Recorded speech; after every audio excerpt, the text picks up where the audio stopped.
Hello everyone, welcome back to our channel Taj daily life vlogs. ఇవాళ మన blog వీడియోలో నేను మీ ముందుకు వచ్చేసాను యమ్మీ గులాబ్ జామున్ రెసిపీతో.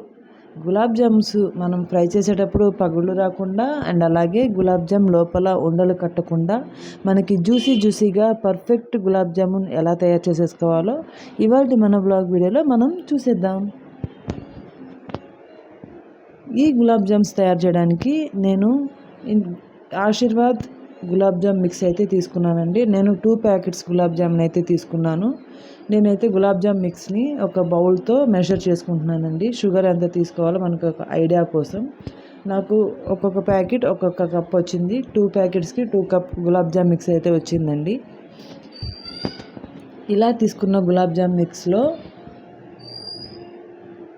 మనం కాచి చల్లార్చిన పాలనైతే యూజ్ చేసుకోవచ్చండి. పచ్చి పాలు యూజ్ చేయకూడదు. కాచి చల్లార్చిన పాలు ఉంటాయి కదా, ఆ పాలనైతే మనం తీసుకోవాలి. మీగడ పాలైతే గులాబ్ జామ్ టేస్ట్ ఇంకా డబుల్ అవుతుందండి. నేనైతే ఈ విధంగా కాచి చల్లార్చిన పాలను తీసుకున్నాను.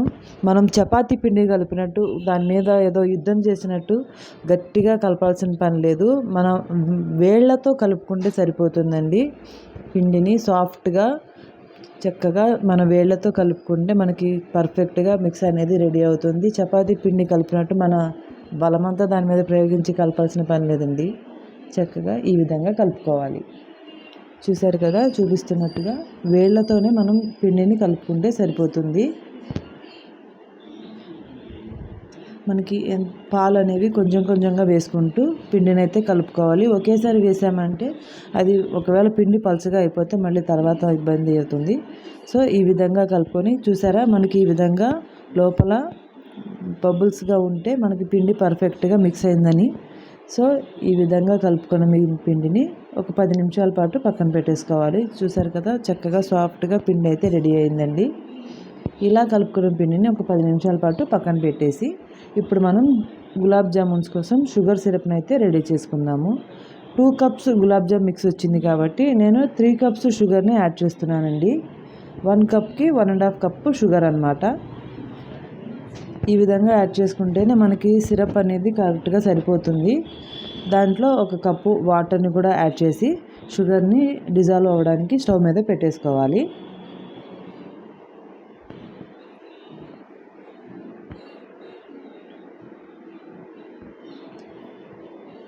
ఈ విధంగా షుగర్ అంతా కరిగిపోయి షుగర్ సిరప్ మరుగుతున్నప్పుడు మనకి ఎక్కువ పాకం అవసరం లేదండి. కొంచెం స్టిక్కీగా ఉంటే సరిపోతుంది. సో ఈ విధంగా షుగర్ సిరప్ని మరిగించుకొని మనకి కొద్దిగా ఈ విధంగా స్టిక్కీనెస్ వస్తే సరిపోతుందండి. ఇప్పుడు ఇందులో కాస్త ఇలాచీ పౌడర్ని కూడా యాడ్ చేసేసి స్టవ్ ఆఫ్ చేసేసుకొని మనం ఈ షుగర్ సిరప్ని పక్కన పెట్టేసుకోవాలి. షుగర్ సిరప్ అయితే రెడీ అయిపోయింది. ఈ షుగర్ సిరప్ని పక్కన పెట్టేసుకొని ఇప్పుడు మనం పిండిని బౌల్స్గా చేసేసుకోవాలి. 10 మినిట్స్ నానబెట్టేసాం కదా, ఇప్పుడు పిండిని తీసుకొని ఒకసారి మిక్స్ చేసి మనం ఈ విధంగా గులాబ్ జామ్ బాల్స్ చేసుకునేటప్పుడు చిన్న టెక్నిక్ యూజ్ చేస్తే మనకు గులాబ్ జామ్ అనేది పగలకుండా రౌండ్గా పర్ఫెక్ట్ షేప్ వస్తుందండి. పిండి ముద్దను తీసుకొని ఈ విధంగా 2 చేతుల మధ్యలో గట్టిగా రబ్ చేసుకొని మనం ఈ విధంగా ఒక బౌల్ లాగా గులాబ్ జామ్ అయితే రెడీ చేసుకున్నామంటే మనకి గులాబ్ జామ్ అనేది పగుళ్ళు రాకుండా పర్ఫెక్ట్గా ఫ్రై అవుతాయి. చూసారు కదా, ఈ విధంగా 2 చేతుల మధ్యలో గులాబ్ జామ్ మిక్స్ని రబ్ చేసుకొని మనం గులాబ్ జామ్స్ అయితే రెడీ చేసుకోవాలి. నేను ఈ విధంగా అన్ని గులాబ్ జామ్స్ని అయితే రెడీ చేసుకున్నాను. ఒకటి చిన్నది, ఒకటి పెద్దది అలా వచ్చాయి. సైజు విషయం పక్కన పెట్టేద్దాం. ఇప్పుడు ఆయిల్ డీప్ ఫ్రై కోసం రెడీ చేసుకొని ఈ విధంగా మనకి బబుల్స్ లాగా వచ్చింది అంటే మనకి ఆయిల్ అనేది పర్ఫెక్ట్గా రెడీ అయిపోయిందని. ఇప్పుడు మనం ముందుగా రెడీ చేసుకున్న గులాబ్ జామున్స్ని ఆయిల్లో వేసుకొని ఫ్రై చేసుకోవాలి. హై ఫ్లేమ్లో పెట్టి ఫ్రై చేయకూడదండి, మీడియం ఫ్లేమ్లో పెట్టి ఫ్రై చేసుకోవాలి. చూసారు కదా, మనం ఆయిల్లో వేసిన తర్వాత గులాబ్ జామ్స్ అనేవి పొంగి మనకి పెద్దగా అవుతున్నాయి కదండి. ఈ విధంగా ఫ్రై చేసుకోవాలి. మీడియం ఫ్లేమ్లో పెట్టుకొని చక్కగా 2 వైపులా తిప్పుకుంటూ మన గులాబ్ జామ్ అనేది ఈవెన్గా డీప్ ఫ్రై అయ్యేలాగా మనం ఫ్రై చేసుకోవాలి.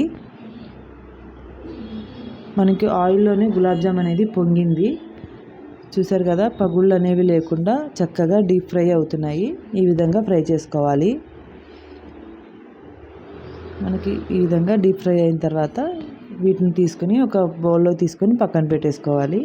ఇదే విధంగా మిగిలిన గులాబ్ జామున్స్ని కూడా ఆయిల్లో వేసుకొని డీప్ ఫ్రై చేసేసుకోవాలి.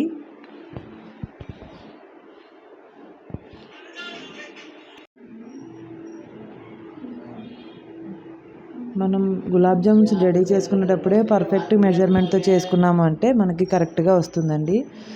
సో ఈ విధంగా ఈ గులాబ్ జామున్స్ని కూడా పర్ఫెక్ట్గా ఫ్రై చేసేసుకొని వీటిని కూడా ఒక బౌల్లోకి తీసేసుకొని పెట్టేసుకోవాలి.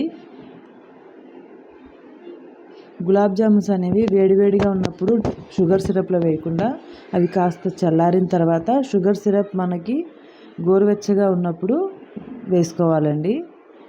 షుగర్ సిరప్ వేడిగా ఉన్నప్పుడు వేసిన గులాబ్ జామ్స్ అనేవి మనకి మెత్తగా అయిపోతాయి. అవి కాస్త షుగర్ సిరప్ అనేది మీడియం హీట్లో ఉన్నప్పుడే మనం వేసుకోవాలి. ఈ విధంగా వేసేసుకొని ఒక 2 అవర్స్ పాటు గులాబ్ జామున్స్ని షుగర్ సిరప్లో నానిపోనిస్తే మనకి గులాబ్ జామ్ అనేది రెడీ అయిపోతుందండి. చూసారా, మనకి సిరప్ కూడా కరెక్ట్గా సరిపోయింది. ఈ విధంగా పక్కన పెట్టేసుకోవాలి. చూసారు కదా, 2 అవర్స్ తర్వాత మనకి గులాబ్ జామ్స్ అనేవి చక్కగా రెడీ అయిపోయాయి. ఇప్పుడు బౌల్లోకి తీసుకొని సర్వ్ చేసుకోవాలి.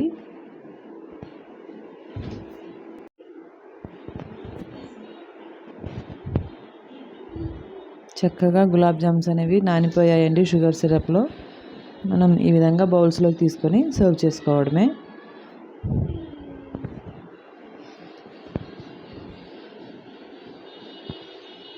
సో ఫ్రెండ్స్, ఇదండి ఎంతో పర్ఫెక్ట్గా జ్యూసీగా ఉండే యమ్మీ గులాబ్ జామున్ రెసిపీ. ఈ రెసిపీ కనుక మీకు నచ్చినట్లయితే తప్పకుండా లైక్ చేసి ఛానల్ని సబ్స్క్రైబ్ చేయండి.